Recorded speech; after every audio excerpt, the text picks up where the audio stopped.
시간이 됐으므로 코너스톤 교회 목요 예배를 시작하겠습니다. 다 같이 묵도하시겠습니다. 하나님이여, 우리가 주께 감사하고 감사함은 주의 이름이 가까우리라. 사람들이 주의 기이한 일들을 전파하나이다. 주의 말씀이 내가 정한 기약이 이르면 내가 바르게 심판하리니 땅의 기둥은 내가 세웠거니와 땅과 그 모든 주민이 소멸되리라 하시도다. 아멘. 사랑과 은혜가 풍성하신 하나님 감사합니다. 한 주간도 저희를 지켜주시고 또 저희에게 모든 것을 허락하시고 호흡을 허락하시는 하나님, 진심으로 감사를 드립니다.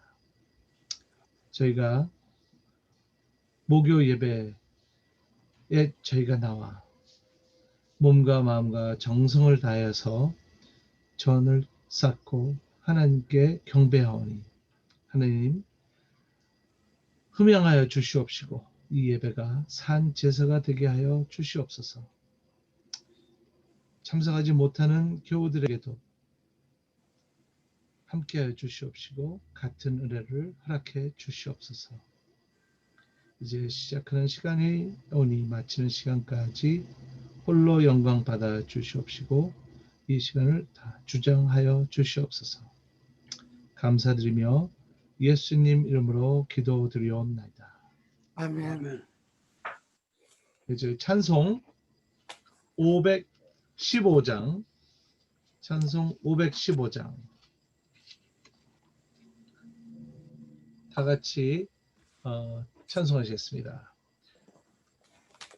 눈을 들어 하늘을 보라 어지러운 세상 중에 곳곳마다 상명에 탄식 소리 들려온다. 주를 잃은 많은 사람 이를 잃고 헤매이며 강자처럼 기나 믿는 자여 어이 알고 눈을 들어 하늘 보라 어두워진 세상 중에 외치는 자만큼 생명수는 어라 죄를 대속하신 주님 선한 일꾼 찾으시나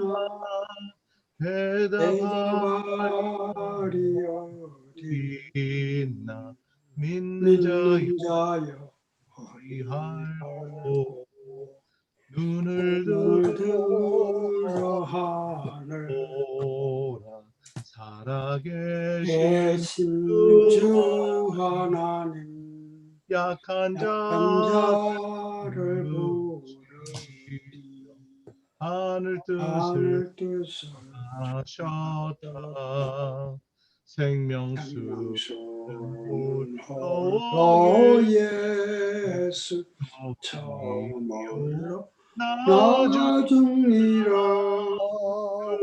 우리 너를 부르시 믿는 자여 알고 눈을 들어 하늘 살아계신 그리스도 한 백성을 사랑하사 오래 참고 기다리네 인내하신 우리 구주 그의 심판하시는 날 곧 가까이 하는데 믿는 자여 할고. 이할고. 아멘.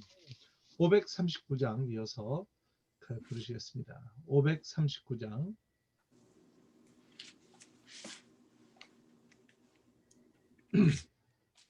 너 예수께 조용히 나아가 내 내 모든 짐 내려놓고 내려놓고 그 십자가 사랑을 믿어 죄사함을 더 받으라.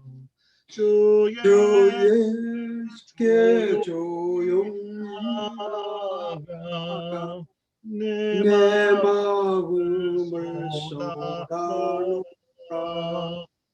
늘 늘 보시는 보시는 주님 그 은혜를 은혜를 베푸시리.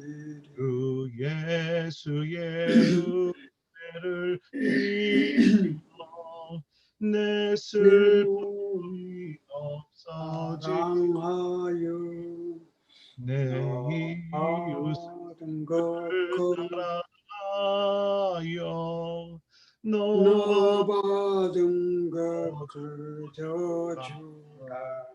주 예수께 조용히 조용히 나아 내 내 마음을 쏟아놓으라. 늘 은밀히 보시는 주님 그 은혜를 베푸시리. 주 예수를 친구로 삼아 늘 내 옆에 모시어라. 그 영원한 생명 샘물에 내 마른 목축이여라. 주 예수께 조용히 나가 내 마음을 쏟아놓으라. 늘 은밀히 보시는 주님 그 은혜를 베푸시리. 너 주님과 사귀어 살면 새 생명이 넘치리라. 주 예수를 찾는 이 앞에 참 밝은 빛 비추어라. 주 예수께 조용히 나가 내 마음을 쏟아놓으라.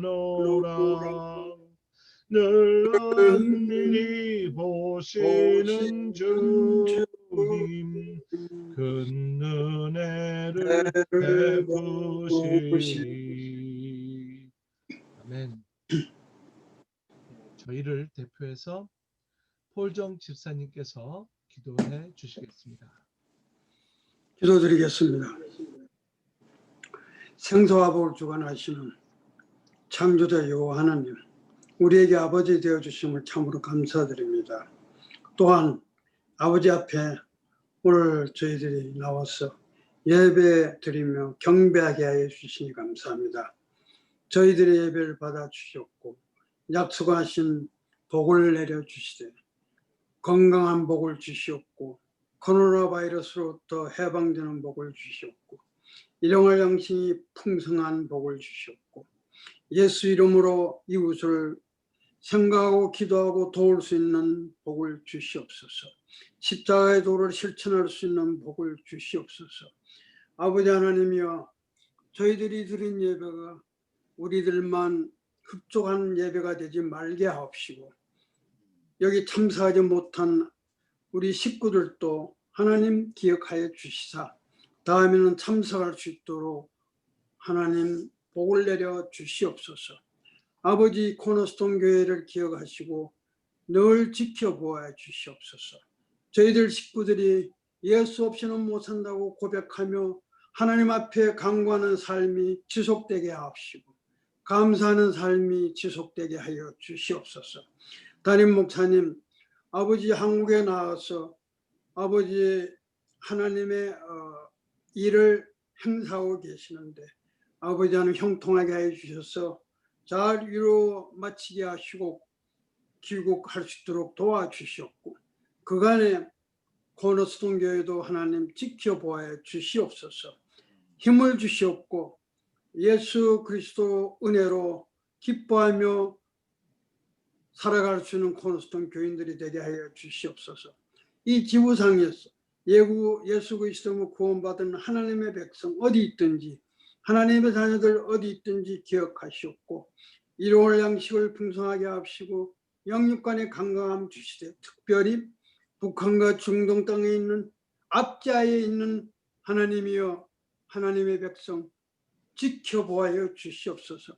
아버지 하나님 감사 더욱 드려야 될 것은 저희들은 맘 놓고 예수를 믿을 수 있고 전파할 수 있고 자랑할 수 있는데 그나마도 실천 못한 저희들이 옵니다. 부끄럽습니다. 아버지 하나님이여 힘을 내어 실천할 수 있도록 굳건한 믿음 주시옵소서. 아버지 하나님 이제 김 목사님 통해 하나님 말씀 드릴 텐데 하나님 그 말씀이 우리 마음속에 심어져서 예수 그리스도를 잘 전하는데 큰 힘이 되게 도와주셨고 아버지 하나님 이 지구상에서 예수 그리스도로 기름 부음 받은 하나님의 일꾼들 종들 기억하시자 어디 있든지 하나님 힘 주시고 능력 주셔서 좋은 열매를 많이 맺을 수 있도록 허락하여 주시옵소서. 처음부터 마지막까지 하나님 영광 받으시옵고 우리에게 복이 되게 하여 주시옵소서. 감사드리며 이 모든 말씀 예수 그리스도의 이름으로 기도 올렸습니다. 아멘. 감사합니다. 오늘은 김동욱 목사님께서 방법이 아니라 믿음이라는 제목으로 마태복음 17장 14절서부터 20절까지 본문 말씀으로 저에게 전해 주시겠습니다. 예, 목사님. 마태복음 17장 14절에서 20절까지입니다. 제가 봉독합니다. 마태복음 17장 14절에서 20절. 그들이 무리에게 이르매 한 사람이 예수께 와서 꿇어 엎드려 이르되 주여 내 아들을 불쌍히 여기소서. 그가 간질로 심히 고생하여 자주 불에도 넘어지며 물에도 넘어지는지라. 내가 주의 제자들에게 데리고 왔으나 능히 고치지 못하더이다. 예수께서 대답하여 이르시되 믿음이 없고 패역한 세대여 내가 얼마나 너희와 함께 있으며 얼마나 너희를 참으려 그를 이리로 데려오라 하시니라. 이에 예수께서 꾸짖으시니 귀신이 나가고 아이가 그때부터 나으니라. 이때에 제자들이 조용히 예수께 나와 이르되 우리는 어찌하여 쫓아내지 못하였나이까. 이르시되 너희 믿음이 작은 까닭이니라. 진실로 너희에게 이르노니 만일 너에게 믿음이 겨자씨 하늘 만큼만 있어도 이 산을 명하여 여기서 저기로 옮겨지라 하면 옮겨질 것이요 또 너희가 못할 것이 없으리라. 아멘. 미국은 일주일도 남지 않았습니다만은 이제 대통령 선거가 있습니다. 대한민국 한국은 내후년에 또 대통령 선거가 있습니다. 그래서 이 특별히 우리 한국 같은 경우에는 승자가 되면은 그 모든 것이 다 미화가 됩니다. 패자가 되면 모든 것이 다 미화되기는커녕 약자로서의 패배자로서의 참 힘든 그런 삶을 살게 됩니다. 우리가 세상에서 생각하는 것처럼 늘 이기는 자가 강한 것이다. 강한 자가 이기는 것이다. 라는 이 생각에 사로잡혀 있으면 우리 신앙생활에 아주 큰 문제가 생깁니다. 하나님의 사랑은 강한 데 있지 않습니다. 교만함에 있지도 않고 사람의 그 매력 속에 있지도 않습니다. 하나님의 사랑은 오히려 겸손함이나 무능함이나 나약함 속에서 하나님의 사랑이 있고 자신을 드러내시는 것을 볼 수가 있습니다. 하나님이 세상의 가치 기준에 따라서 접근해 오지 않는다는 사실을 우리는 성경 말씀을 통해서 눈에 보고 있습니다. 이 성경은 오늘도 이 본문 말씀을 통해서 우리에게 그렇게 말씀하고 있습니다. 사람은 소명을 받으면 방법을 추구합니다. 또 물어봅니다. 출애굽기 3장 10절에 보면은 내가 너를 바로에게 보내서 내 백성 이스라엘 자손을 애굽에서 인도하여 내리라.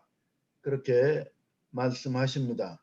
모세가 하나님께 이르되 내가 누구길래 하나님께 가며 어떻게 이스라엘 자손을 인도해 낼 수 있다는 말입니까? 그렇게 질문을 합니다. 소명을 받으면은 방법에 몰두합니다. 요한복음 5장 6절에서 11절에 보면은 내가 낫고자 하느냐 38년 된 병자에게 물어봤습니다. 그런데 그 베데스다 연못은 물이 동할 때에 첫 번째로 그 물에 들어갈 수 있는 사람이 낫는다 라는 전설이 내려오고 있는 곳입니다. 근데 이 사람은 걸을 수가 없습니다. 그래서 대답을 어떻게 하냐면은 물이 동할 때마다 자기가 사람을 불러서 자기를 메고 내려가려고 하면은 이미 다 끝났습니다. 1착으로 내려갈 수 있는 방법이 없다고 그랬어요. 그래서 그 방법이 없기 때문에 낫지 못한다. 그렇게 대답을 하고 있는 겁니다. 마가복음 6장에 보니까 예수님께서 너희가 먹을 것을 줘라 그랬을 때에 우리가 어디 가서 200데나리온에 이 빵을 사서 줄 수 있겠습니까? 돈이 없고 돈이 있다 한들 수만 명이 먹을 빵을 어떤 가게가 미리 만들어 놓고 재고로 쌓아 놓고 우리를 기다리고 있겠습니까? 먹일 방법이 없습니다. 방법이 없다는 거예요. 그래서 우리는 방법을 생각하다가 믿음을 다 까먹어 버립니다. 늘 사람은 방법을 생각을 합니다. 오늘 이 본문의 말씀에서는 믿음이 얼마나 큰 능력이 있는 것인가 라는 것을 보여주고 있습니다. 마태복음 16장에는 변화산에 예수님께서 올라가시죠. 그래서 거기서 놀랍게도 변화되십니다. 능력으로 모세와 엘리야 동급으로 이 제자들이 보기에는 변화되셨습니다. 그런데 보니까 그분들보다도 높은 것 같이 보입니다. 아예 여기서 살기로 원합니다. 압도당했습니다. 그리고 감동과 감격 속에 있다가 산에서 내려오니까 기슭에서 지금 이런 사건이 벌어져 있는 겁니다. 남아있는 9명의 제자들, 한 아이가 귀신 들려가지고 그 쩔쩔매고 입에 거품을 물고 불에도 막 뛰어넘고 물에도 그냥 들어가고 그 아비가 죽을 지경입니다. 그 제자들에게 데리고 왔습니다. 제자들이 9명의 제자들이 열심히 기도를 하고 귀신을 쫓기도 하고 난리를 치는데도 전혀 효과가 없습니다. 그 불신의 분위기가 아주 팽배한 그런 상태 가운데 있는 겁니다. 그러니까 이제 예수님께서 세 제자와 함께 내려오니까 그 아이의 아버지가 뛰어와서 예수님 앞에 엎드려서 이제 간구하는 겁니다. 한 남자가 아들을 데리고 나와서 예수님 앞에 꿇어 엎드려서 간질에 걸려서 불에도 넘어지고 이 물에도 넘어진다고 말하면서 제자들에게 부탁을 했지만 그들이 아들의 병을 고치지 못했습니다. 예수님께서 고쳐주십시오. 그렇게 부탁을 합니다. 근데 예수님께서 분노하시는 거죠.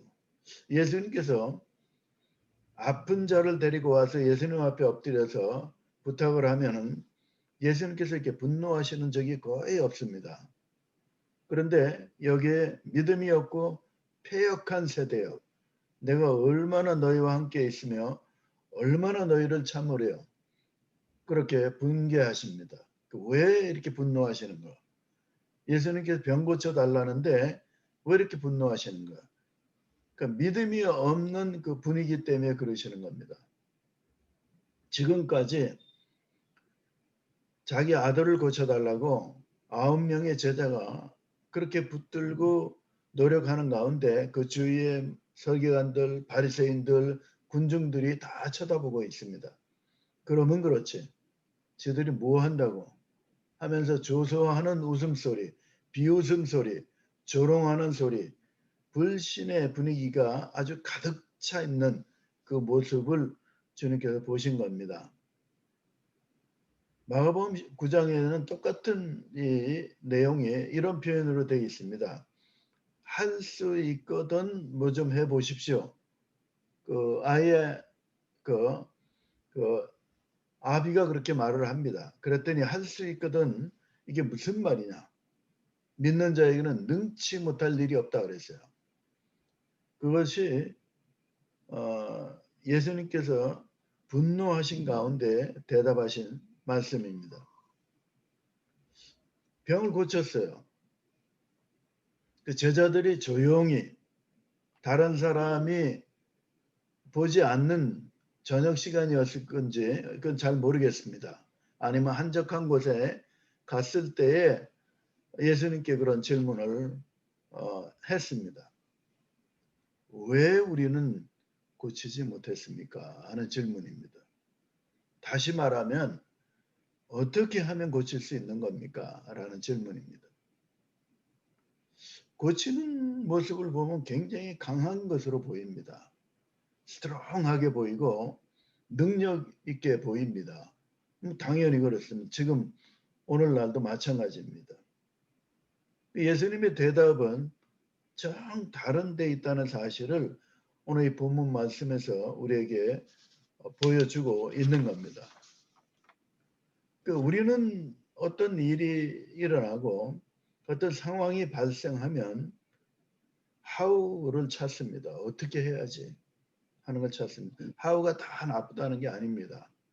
믿음이 그 안에 들어가 있다면은 그 방법은 하나님께서 인정하시는 거죠. 그런데 본질적인 것이 없이 테크닉만 찾아서 돌아다니는 사람들이 있거든요. 테크닉에 몰두하는 사람들이 있거든요. 그건 잘못됐다는 거예요. 근데 그런 경우가 얼마나 많은지 몰라요. 저는 컨퍼런스에 그 전에 참 많이 다녔습니다. 컨퍼런스에 참 수도 없이 많이 다녔다고 해도 별로 틀린 말이 아닙니다.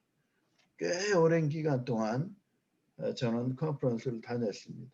웬만한 컨퍼런스는 거의 다 참여했습니다. 옛날 얘기입니다. 그러면은 그 참여한 사람들은 보통 이게 비결을 배워볼까 하는 마음에서 가는 겁니다. 그래서 비법이 있느냐 이거예요.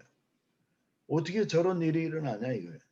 어떻게 저렇게 부응할 수 있느냐 이거예요. 비법이 뭐냐? how를 추구해서 가는 경우가 너무 많은 거예요. 그래서 쌤이라도 제목이 거의 다 how에다 초점을 맞췄어요. 어떻게 하면 이렇게 할 수 있겠는가? 어떻게가 시작되는 말입니다. 근데 하나님은 그렇게 말씀하시지 않는 거예요. 갈릴리에서 예수님 따르던 제자들이 학식이 있는 사람들이 아니었어요. 가문이 훌륭한 집안 출신도 아니었어요. 그냥 태어날 때 농부의 아들로 태어나면 농사 짓는 일만 배웁니다. 다른 거 배울 찬스도 없어요. 그때 뭐 문자로 해서 책이 쓰여진 것도 아니고 책이 있다 한들 그거는 아무나 볼 수 있는 것도 아니고 뭐 보통 어려운 게 아니었습니다. 어부의 아들로 태어나면 그냥 어부인 겁니다.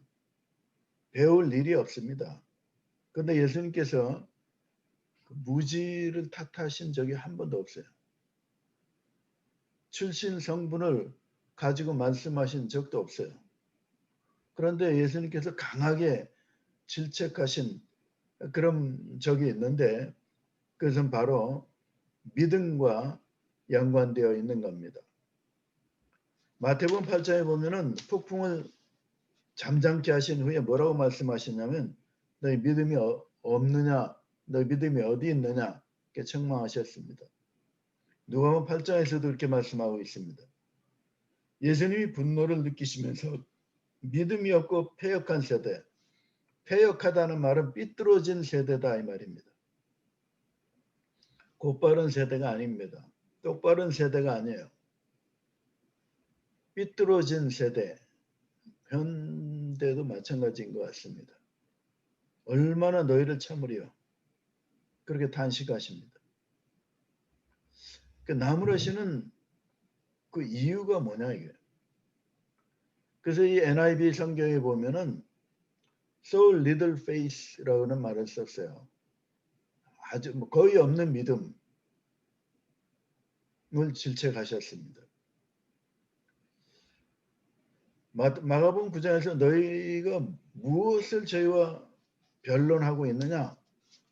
왜 이 주위 사람들하고 뭐라고 막 얘기를 하고 있는데 변론하고 있는 거예요.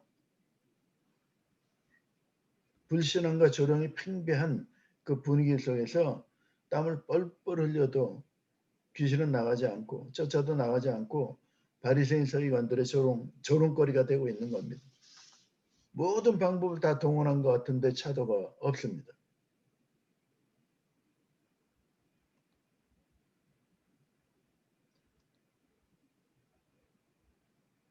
믿음은 말이죠. 현실을 바라보는 것이 아닙니다. 방법은 현실을 바라봅니다. 이 현실을 어떻게 하면 벗어날 수 있을까? 어떻게 하면 이겨나갈 수 있을까? 현실을 바라봅니다. 현실을 바라보지 않고 해결할 수 있는 길은 물론 없습니다. 그런데 먼저 바라봐야 되는 것은 하나님을 바라봐야 된다는 거예요. 문제가 있으면 하나님을 바라보라는 거예요. 방법을 추구하기 이전에 하나님을 바라보라는 거예요. 그것이 오늘 이 말씀의 포인트입니다. 너희 믿음이 아주 작은 연고라 그랬어요. 어떻게 하면은 우리가 쫓아낼 수 있겠습니까? 믿음의 문제지 방법의 문제가 아니라는 거예요. 믿음의 크기에 의해서만 하나님이 제한을 받는다라는 말이 있습니다. 믿음의 분량만큼 하나님께서 쓰시고 내게 복을 더하신다라는 말씀도 합니다. 우리가 가지고 있는 믿음으로 우리는 하나님을 제한하는 겁니다. 세 번째 이 제자를 질문한 그것은 예수님께서 겨자씨만한 그런 믿음이 있다면 그랬을 때 겨자씨가 굉장히 적습니다. 겨자씨 성지순례 가면은 겨자씨를 많이 모아다가 책갈피로 만들어 가지고 이렇게 파는 기념품으로 팝니다. 그 겨자씨 보면 굉장히 적습니다. 이것은 적은 믿음, 작은 믿음, 요만한 믿음만 있어도 충분히 할 수 있다. 그런 말씀을 하신다기보다는 믿음의 본질을 가지고 있느냐 하는 것을 보시는 말씀입니다. 믿음의 크기를 말씀하시는 것이 아니라 믿음의 본질이 너에게 있느냐 하는 말씀입니다. 그러니까 우리가 믿는다 그랬을 때 정말 했을 때 그 믿음이 있느냐 하는 그 질문인 겁니다. 적고 크고는 사람이 카운트할 수 없죠. 하나님께서 물론 보고 하실 거지만은 우리의 믿음은 말씀을 읽는 가운데 제대로 된 믿음을 가지고 있다면 당연히 잘할 겁니다. 믿음은 양보다 본질이 더 중요한 겁니다. 어떻게 하신 겁니까? 그랬을 때에 어떻게가 중요한 게 아니라 내 믿음이 내 가운데 있는 게 중요하다는 거예요. 귀신을 쫓아낼 때에 야 이렇게 하면 된다고 그러더라. 저렇게 하면 된다고 그러더라. 또 체력이 좀 있어야 된다고 그러더라.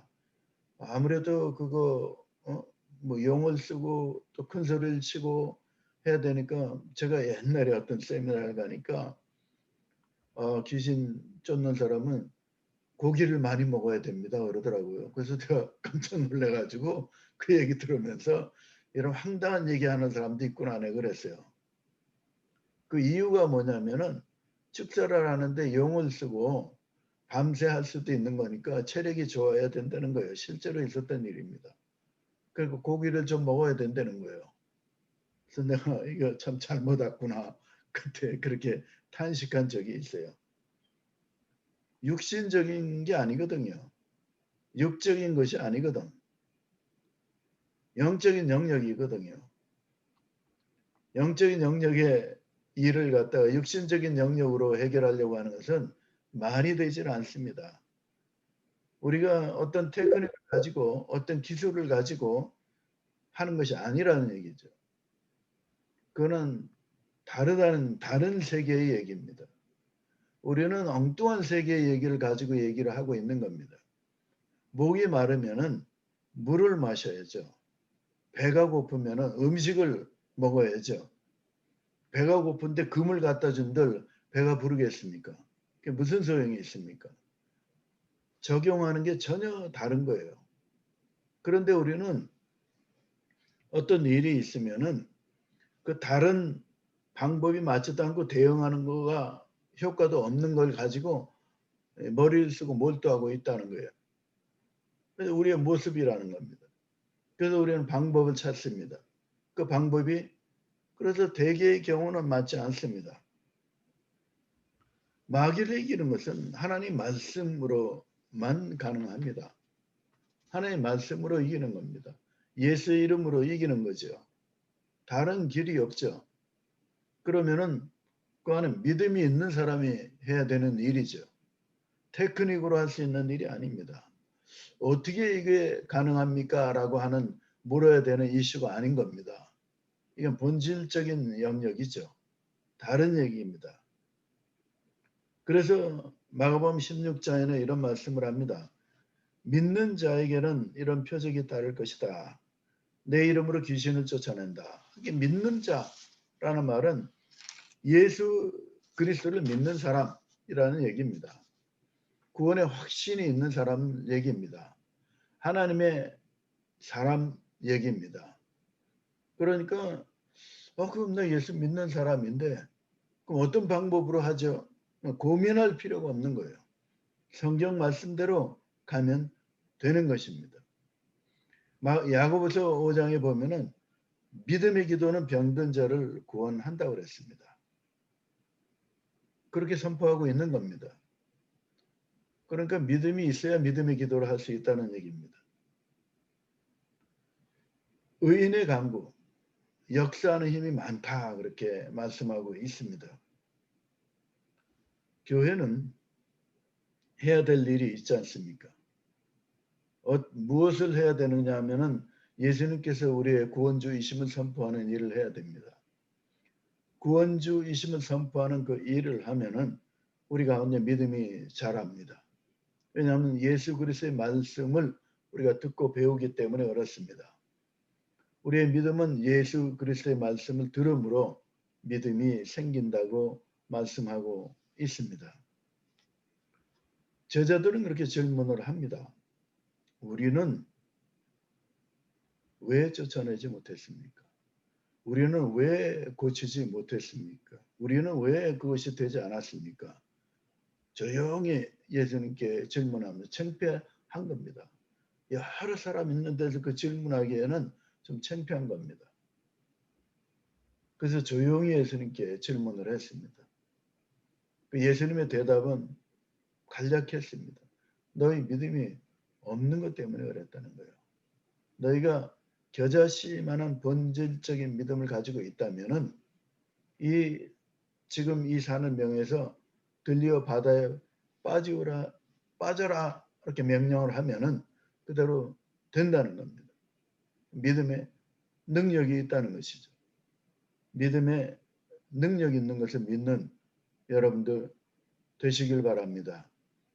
우리는 하우에 초점을 맞추는 것이 아니라 본질적인 것에 초점을 맞춰야 됩니다. 방법에 초점을 맞추는 것이 아니라 믿음에 초점을 맞춰야 됩니다. 우리는 문제 해결을 위해서 문제를 바라보면 방법을 궁리하게 됩니다.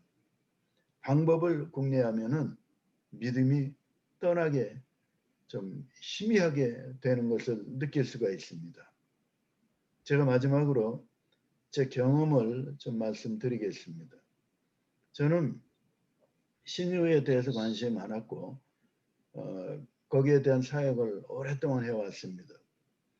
그래서 어느 날 제가 의사한테 질문을 했습니다. 머리 아픈 원인이 뭡니까? 그랬더니 그분이 저를 이렇게 보시더니 머리 아픈 원인은 굉장히 많습니다 그러더라고요. 어느 한 가지로 얘기할 수 없습니다 그러더라고요.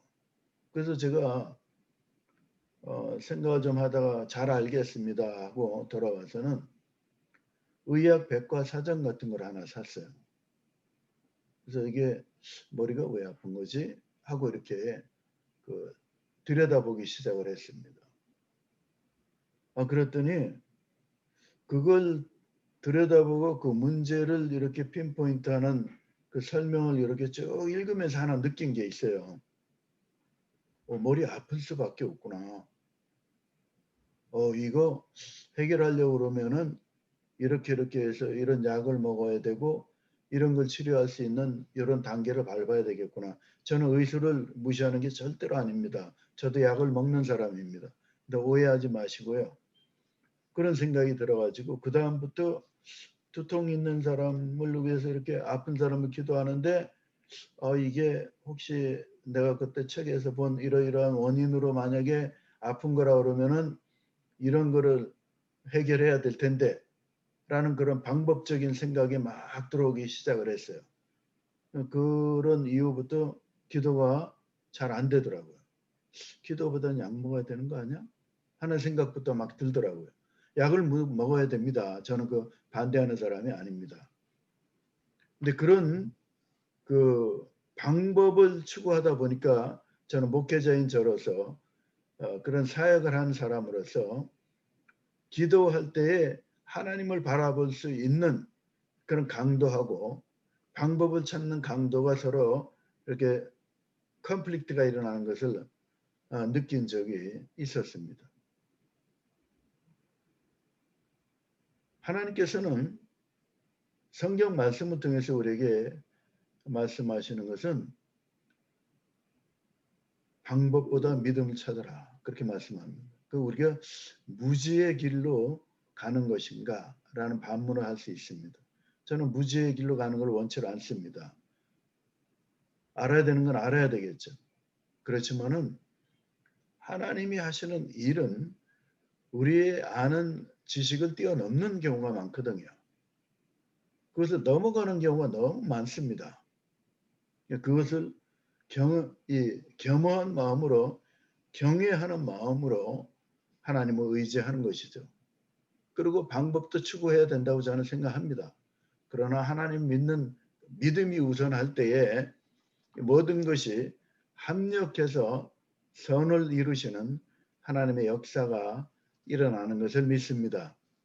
하나님께서 오늘 이 말씀을 통해서 우리는 방법에 너무 몰두하고 있는 그런 삶을 사는데 방법에 몰두하다 보면 강함을 추구하게 되고 능력을 추구하게 됩니다.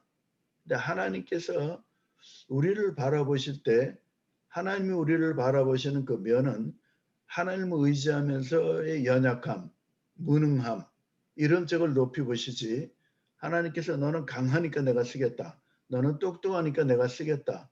너는 능력이 있으니까 내가 쓰겠다. 그렇게 말씀하시지 않거든요. 아이러니컬하지만은 실제 성경을 읽어보면은 늘 그렇게 우리에게 접근해 오시는, 다가오시는 것을 우리 볼 수가 있는 겁니다. 그래서 여러분들, 우리의 우선순위는 방법보다는 믿음입니다. 믿음을 우선 찾는 여러분들 되시기를 주 예수 그리스도 이름으로 축원합니다. 기도하겠습니다. 좋으신 하나님 감사합니다. 우리의 삶 속에서 여러 가지 풀어야 되고 해결해야 되는 그런 일들이 있을 때에 방법보다는 먼저 하나님께 나아가는 우리의 삶이 되게 하여 주옵소서. 예수 그리스도 이름으로 기도드리옵나이다. 아멘. 감사합니다. 많은 은혜 받으셨을 줄 믿습니다. 다 같이 송영 찬송 4장 부르신 후에 우리 김동욱 목사님께서 축도하심으로 예배를 마치도록 하겠습니다. 4장 찬송 하시겠습니다.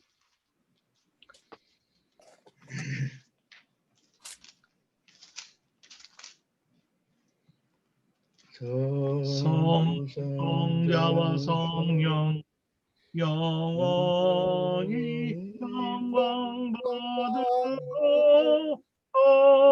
서로 끝까지 또 길이 영원 보고 성삼위께 영광. 아멘. 이제는 우리 주 예수 그리스도의 은혜와 하나님 아버지의 극전하신 사랑과 성령님의 감동 역사 인도하심이 오직 믿음으로 살리라 작정하고 결단하는 사랑하는 모든 성도님들과 그 가정과 기업 위에 지금으로부터 영원토록 함께 하시기를 간절히 축원하옵나이다. 아멘. 아멘. 아멘. 감사합니다. 네. 감사합니다.